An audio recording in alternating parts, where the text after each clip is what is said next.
베드로 전서는 베드로가 본도, 가바도기아, 아시아 등에 흩어진 성도들에게 쓴 편지입니다. 이 흩어진 성도들이 누구고 베드로가 언제 어디서 그들을 만났을까? 이것이 혹시 예루살렘에서 믿었다가 흩어진 성도를 말하는 것이 아닐까 해서 알아봤더니 이들이 예루살렘 출신이 아니고 베드로가 아시아에서 사역을 하면서 만났던 사람들이라고 합니다. 여기에서 진짜 하나님의 종의 증거를 보는 것입니다. 한 군데에 양이 있는 것만 해도 대단한 것인데 원래 예루살렘에서 첫날에 3,000명이 세례를 받았던 것도 놀라운 일이었는데 베드로에게는 이처럼 다른 곳에도 이렇게 여러 양이 있다는 사실, 그리고 그들에게 이렇게 편지를 쓸 수 있다는 것은 대단한 것입니다. 정말로 하나님이 베드로와 함께 계셔서 지속적으로 누적되는 하나님의 일이 지속되고 있다는 증거기 때문이에요. 우리가 양을 얻는 것도 대단한 일이지만 장기간에 걸쳐서 그들과의 관계를 유지하고 교류할 수 있다는 것은 정말로 대단한 것입니다. 우리의 수고의 열매가 이처럼 지속되기를 원하는 것이 아닙니까?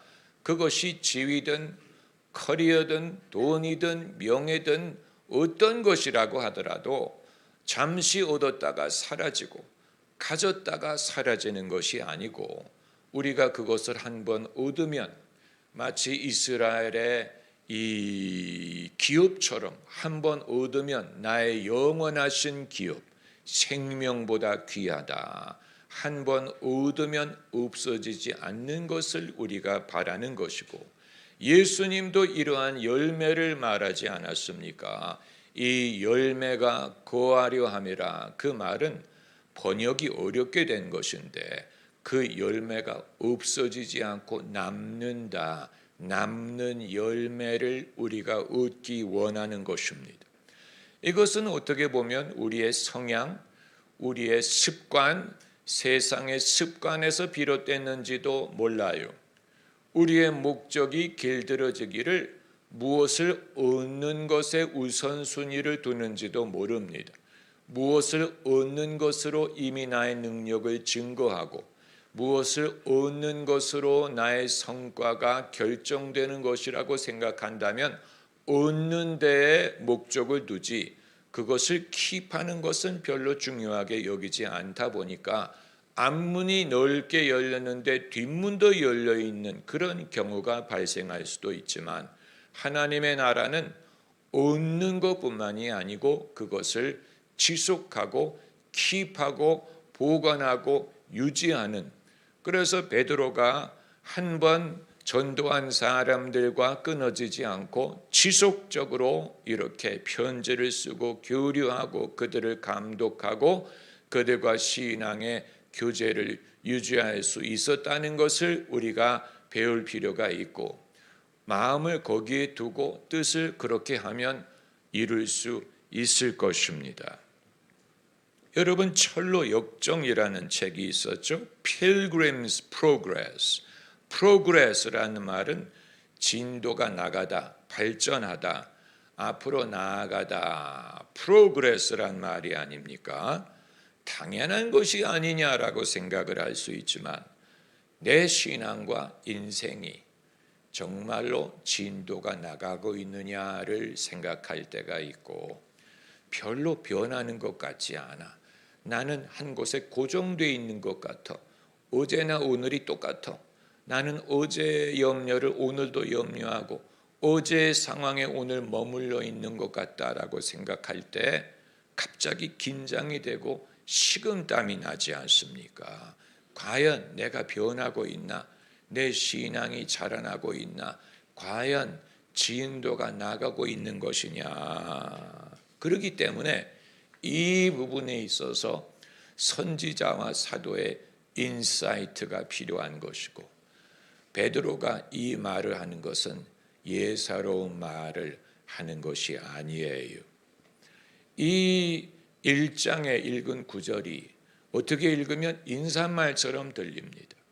인사말이 무엇입니까? 별로 뜻이 없이 이 행위에 의하여, 절도에 의하여 그냥 하는 말이 인사말 아닙니까? 우리가 이 구절을 그냥 인사말로 여기면 베드로는 하나님의 감동이 없이 이 말을 썼다는 얘기고, 이 말을 안 읽어도 된다는 얘기고, 이 말을 읽은들 우리에게 시간을 허비하는 것이 된다는 말이 되는 것입니다.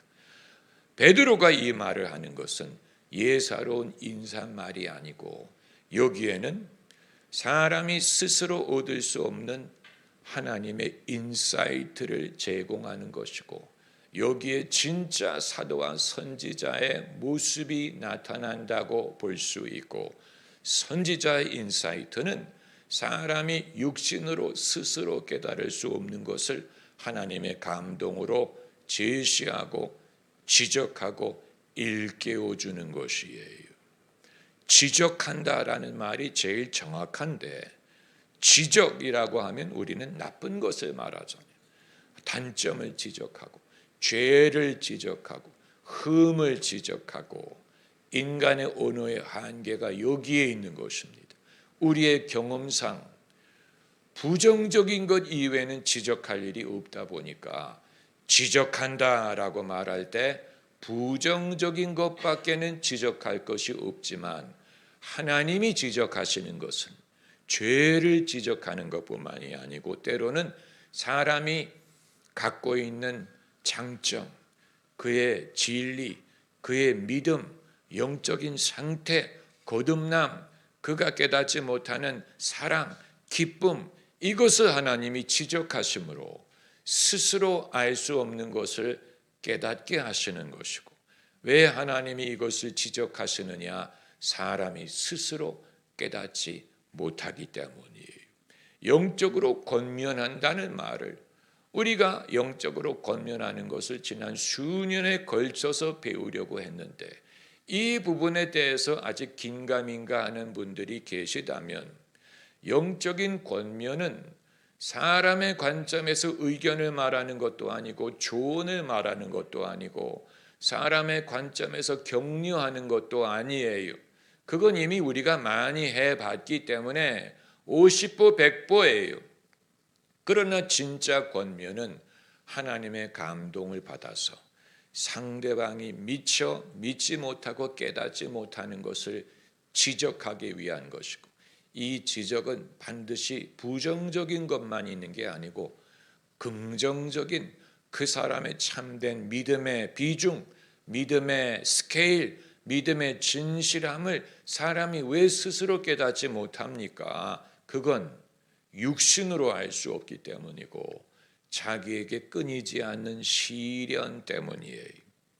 오늘 본문에서도 믿음의 시련이, 너희 믿음의 시련이 금을 연단함과 같이 너희의 믿음을 연단한다. 여러분, 연단이라는 것을 우리가 많이 들어봤지만 한 번도 본 적이 없잖아요.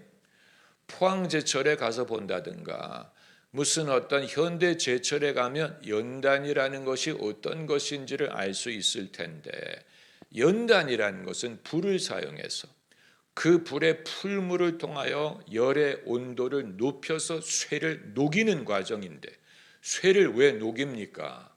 더 순수한 철을 만들기 위하여 쇠를 녹이는 것을 연단이라고 부르는 것입니다. 그러므로 쇠를 스멜팅이라고 하죠. 연단하는 곳에는 늘 수증기와 김이 올라갑니다. 연기가 올라가요. 제철소에 연기가 올라가는 굴뚝이 없습니다. 마찬가지로 하나님이 우리의 믿음을 시련하시는 데에는 반드시 연기가 올라갑니다. 이 연기가 우리의 시야를 가로막을 때가 많습니다. 그러다 보니까 이 연단과 시련 때문에 내가 과연 믿음이 진짜 있는지, 내가 과연 하나님을 사랑하는지, 과연 내 인생과 신앙의 진도가 나가고 있는지를 스스로 알기가 어려워요. 왜냐하면 어제 있던 시련이 오늘도 있고 어제의 고민을 오늘도 고민하고 내 인생은 항상 그 자리에 있는 것 같아. 내 인생은 항상 그 모양이라고 생각을 하게 되면 내 인생이 그 모양인데 내 신앙이 발전이 있을 리가 없다고 생각하는 거예요. 그러니까 내가 그동안에 열심을 내고 배우고 이 모든 것이 허사가 아닐까? 내가 어제나 오늘이나 똑같은 것을 보니까 별로 변화가 없는 것이 아닐까? 여러분, 믿음을 잃지 않고 유지하고 지속한다는 것 자체가 벌써 발전이 있다는 얘기입니다. 만약에 발전이 없었다면 옛날에 그만뒀을 것이기 때문에 옛날에 포기했을 거예요. 지금까지 지속하지를 못했을 것입니다. 지속할 수 있다는 사실이 뭔가가 일어나고 있다는 증거예요. 내가 이것을 포기하고 잃어버릴 만한 위험이 많이 있었는데 이제껏 내가 산 것도 주님의 은혜라. 이제껏 내가 살아왔다는 데에서 하나님의 증거를 찾고 은혜의 증거를 찾는 것입니다. 할렐루야. 그걸 예사롭게 여기면 안 돼. 이건 기본이고 이건 당연한 거고 그 이외에 축적해야 되는 것 아닙니까? 그 이외에 추가해야 되는 것 아닙니까? 그건 우리의 생각일 뿐이고 그렇잖아요. 그렇기 때문에 본문에서 베드로가 제가 원고를 준비할 때 베드로든 바울이든 약자로 피자를 쓰는데 하도 바울을 피로 많이 부르다 보니까 피로 쓰니까 그게 바울로 읽히는 거예요. 이게 베드로를 말하는 것인데 그럼 비로 써야 될까요? 하도 바울의 이름을 피로 쓰다 보니까 베드로를 뜻해서 피라고 말했는데 볼 때마다 바울로 읽는 거예요. 얼마나 바울의 비중이 컸는지를 보여주는 것이죠. 신약 성경에 있어서 바울이 차지하는 비중이 예수님을 제외하고 예수님이 우선순위지만 그 이외의 저자를 말할 때 바울의 비중이 70% 75%는 될 것입니다. 그만큼 그의 역할이 대단했기 때문에. 그러나 베드로도 만만치 않아요. 베드로가 본문에서 말하는 것이 인사말이 아니고 그냥 인사치레가 아니고 여기에는 귀중한 것들을 많이 말하고 있습니다. 첫째로 너희가 거듭났다. 3절에 우리를 거듭나게 하사 산 소망이 있게 하시며 거듭났다는 것을 내가 어떻게 스스로 알겠습니까? 하나님이 확인해 줘야 하는 거죠. 내가 어떻게 스스로 압니까? 내가 거듭났어. 네가 어떻게 알아? 뭐를 기준으로? 예수님을 내가 주님으로 고백하는 거 보니 거듭났어. 그건 네가 입으로 고백하는 거지. 영적으로 거듭난 거 네가 봤냐?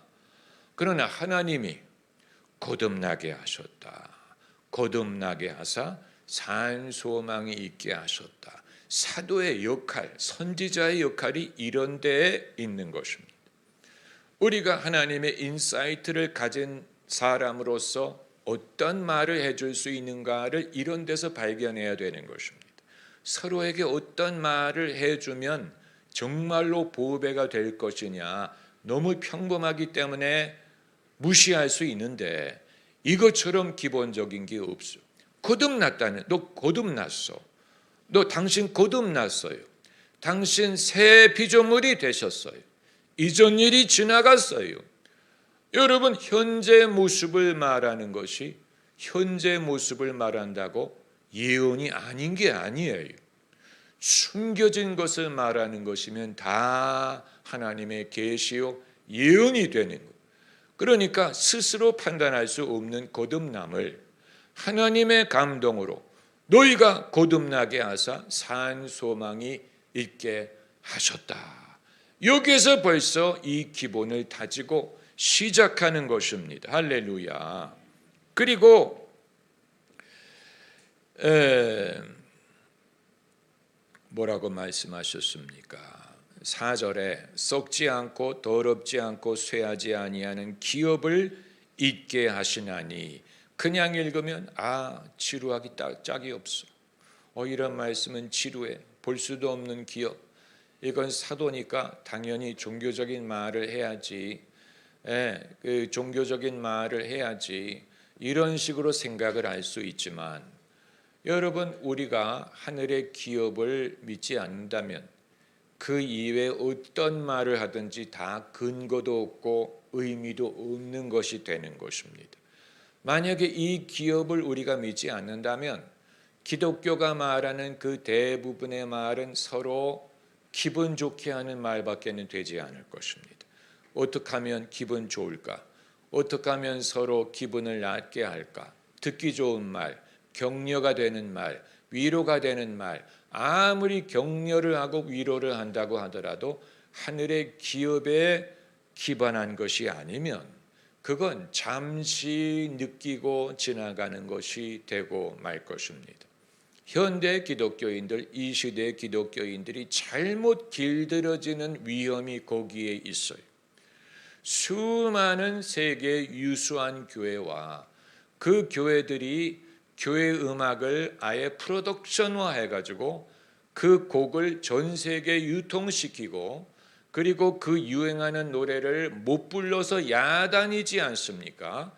이처럼 이런 유수한 교회의 예배 음악이 전 세계적으로 인기를 얻는 이유는 과연 그것이 천국의 기업을 증거하기 때문이냐? 그것보다는 사람들을 일시적인 위로와 격려와 기쁨과 감정으로 잘못 길들여졌기 때문에 마치 코카콜라가 새로운 그 콜라가 나오면 사람들이 즉시 트렌드가 되고 즉시 인기를 얻는 것처럼 넷플릭스에서 새로운 영화가 나오면 사람들이 자 그거 봤냐 그거 봤느냐 이런 식으로 인기를 얻는 것처럼 일종의 예배 음악과 예배 방식과 메시지가 사람들의 인스턴트한 소비를 위하여 당장 기분에 좋고 당장 오피라는 위주로 만들다 보니까 이런 제도에는 하늘의 기업을 말하는 것처럼 그 추상적이고 막연한 게 없다고 생각하는 거예요. 그게 뭐야? 언제 얻는다는 거야? 그런 말보다는 즉시 내가 소비할 수 있는 것을 달라. 이런 식으로 사람들이 변하니까 즉시 소비하는 것을 어떻게 준다? 하나님이 즉시 소비하는 것을 주시는 분일 것 같습니까? 하나님이 즉시 소비하는 것을 어떻게 줍니까? 아브라함에게 그걸 주셨어요? 다윗에게 주셨습니까? 누구에게 주셨어요? 즉시 소비할 수 있는 건 별로 없어요. 너의 후대가 하늘의 별처럼 많으리라. 즉시 소비할 수 없는 거죠. 이 가나안의 땅을 너희에게 주리라. 즉시 소비할 수 없죠. 이 왕위가 너를 떠나지 아니하리라. 즉시 소비할 수 없는 거예요. 하늘의 상급이 있으리라. 즉시 소비할 수 없죠. 우리는 즉시 쓸 수 있는 것을 찾는데 여러분 그건 기독교 신앙을 변질시키는 것이고 사람들을 잘못 길들이는 것이고 그런 사람은 소망이라는 것도 무의미하고 인내라는 것은 물 건너가고 믿음도 필요가 없는 거예요. 왜냐하면 믿음은 눈에 보이지 않는 것의 증거이기 때문에. 그러므로 이제 6절에 그러므로 너희가 이제 여러 가지 시험을 당하여 잠깐 근심하게 되지 않을 수 없었으나. 잠깐 근심이란 말을 했죠. 잠깐 근심. 여러 가지 시험. 한 가지만 있는 게 아니에요. 여러 가지 시험. 만약에 여러분에게 여러 가지 시험이 없다면 오히려 그것은 경악할 일입니다. 왜냐하면 앞으로 올 게 많다는 뜻이기 때문에. 그렇잖아. 나는 시련이 여러 가지가 아니고 한두 개밖에 없는데 그럼 그건 경악할 일이야. 왜냐하면 여러 가지가 있거든. 아직 못 봤다면 아직 와야 될 거야. 그렇기 때문에 내게 여러 가지 시험이 있다는 건 다행히 이게 정상이구나. 그래서 내가 잠깐 근심하게 되지 않을 수 없으나 7절에 너희 믿음의 시련이 불로 이게 바로 스멜팅, 금이나 철광석을 재련할 때 열이 나고 수증기와 연기가 나고 얼마나 이게 힘든 일입니까? 없어질 금보다 더 귀하여 예수 그리스도에 나타내실 때 칭찬과 영광과 존귀를 얻게 하려 함이라. 이게 바로 전심으로 기뻐하세 칭찬과 명성 얻게 하시네. 이게 여기서 따온 것입니다. 칭찬과 영광과 존귀를 얻게 하려 함이라. 그리고 예수를 너희가 보지 못하였으나 사랑하는도다. 이제도 보지 못하나 믿고 말할 수 없는 영광스러운 즐거움으로 기뻐하니. 이게 선지자의 인사이트예요. 듣는 사람이 아마 내가요? 정말요? 이렇게 반문할 거예요. 내가요? 내가 하나님을 사랑한다고요? 내가 기뻐한다고요? 이게 시련의 연기 때문에 보이지 않는 거예요. 내가 주님을 사랑한다고? 정말? 나도 모르는데, 느껴지지 않는 것 같은데. 내가 기뻐한다고요? 기뻐한다면 티가 나야 되는 것 아닙니까? 왜 베드로가 이 말을 합니까? 이 말을 하기 전에는 사람이 스스로 깨닫지를 못하기 때문에. 그러므로 당사자가 해야 되는 말 같은데, 내가 주님을 사랑해요, 내가 기뻐요, 당사자가 해야 되는 것 아닙니까? 기뻐하는 사람, 사랑하는 사람이 말을 해야 될 거 아닙니까? 그런데 왜 베드로가 이 말을 합니까? 말하기 전에는 모르기 때문에 그러는 거예요. 스스로 깨닫지 못하는 거예요. 자기가 주님을 사랑하는지를 스스로 자각하기가 어려운 거예요. 여러 가지 시련 때문에 오히려 내가 하나님에게 원망을 갖고 있는 것처럼 생각을 했는데, 그게 아니고 사랑한다고요? 나는 낙심하는 줄 알았는데 그게 아니고 내가 기뻐한다고요? 이걸 깨닫게 하기 위해 베드로가 이 말을 하는 거예요. 이건 남의 입장을 왜 말을 해요? 그건 그 사람 이외에는 누가 알겠어요? 사랑하는 사람이 알고 기뻐하는 사람이 알지. 왜 남이 그 말을 한 거예요? 그것도 멀리서. 이건 말해주지 않으면 스스로 깨닫기가 힘들기 때문에. 그러다 보니까 자기의 믿음을 과소평가하게 돼요. 자기의 인생과 시련의 진도가 안 나가고 있다고 생각을 하는. 여러분, 이건 하나님의 감동이 없이는 말할 수 없는, 진리를 알지니 진리가 너희를 자유케 하리라. 성령으로 말미암지 않고는 천국을 볼 수 없, 신령한 것을 분별하느니라. 놀라운 것이지. 여러분, 이것은 우리에게 주시는 말씀이 되는 것뿐만이 아니고 우리가 어떻게 말하고 생각하고 우리가 어떻게 서로를 볼 수 있느냐를 보여주는 것입니다. 신앙인들이 서로를 볼 때 외모로 판단하려고 하지 말고, 얼굴 표정을 가지고 판단하려고 하지 말고, 눈빛을 가지고 판단할 수 없습니다. 눈빛만 보면 못 알아듣는 것처럼 보이죠. 눈빛만 보면 슬로우해 보여요. 왜 이렇게 더딜까? 그러나 눈빛으로 알 수 없는, 하나님의 영으로만 알 수 있는. 그래서 너희가 이 시련을 당하고 있지만 너는 하나님을 사랑하고, 그리고 어떤 기쁨이라고 말했으면 영광스러운 즐거움으로 기뻐한다. 영광스러운 즐거움으로 기뻐한다. 하나님의 영감이 아니면 이렇게 장황하게 말할 리가 없어. 영광스러운 기쁨으로, 즐거움으로 기뻐하니 믿음의 결국 곧 영혼의 구원을 받음이라. 할렐루야. 이미 받았기 때문에 받음이라고 말한, 받는 과정에 있다. 그 받는 선상에 일어나는 일이다. 이 믿음의 길로 가다 보니까 이런 일들이 있는 것이다. 너희가 믿음의 구원의 길을 가는 중에 이런 일이 너희에게 있다. 이 말을 하는 것입니다. 할렐루야.